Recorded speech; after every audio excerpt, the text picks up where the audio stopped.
He pretended to be poor and tricked her into having his son. On their way to the hospital, the brakes suddenly failed. The whole family and the car plunged into the ocean. Luckily, the wife was washed ashore by the waves and was rescued by an old man who had gone fishing. When she woke up, her husband and child were nowhere to be found. She could only cry out to the sea in despair.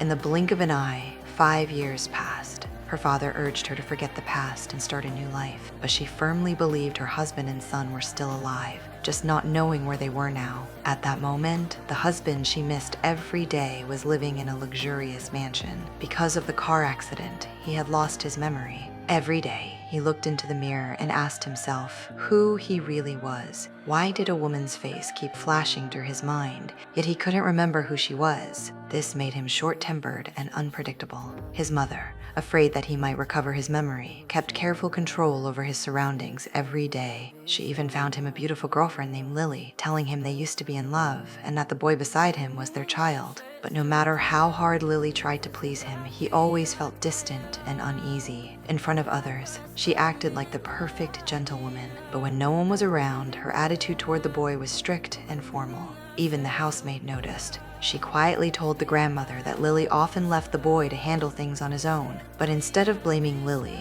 the grandmother asked the man to marry her as soon as possible. To everyone's surprise, he refused firmly. He said he had no feelings for Lily at all. Hearing that, Lily's heart turned frustrated. The boy often had to manage small tasks by himself. One day, he got nervous and had a minor accident. Afraid of upsetting anyone, he stayed hidden until the maid found him. She comforted him gently, and when she was about to leave, she noticed the man in his room smashing things in anger. Worried he might be hurt, she went in to check on him. Irritated, he shouted and drove her out of the room. Moments later, he realized he had lost control. Feeling guilty, he went to find her to apologize. But when he entered her room, she was gone. On the table lay her hospital report. She was seriously ill. Panicked, he ran after her, sincerely offering to drive her to her destination. After thinking for a moment, the maid agreed, because the person she was about to meet was the woman he couldn't remember but could never forget.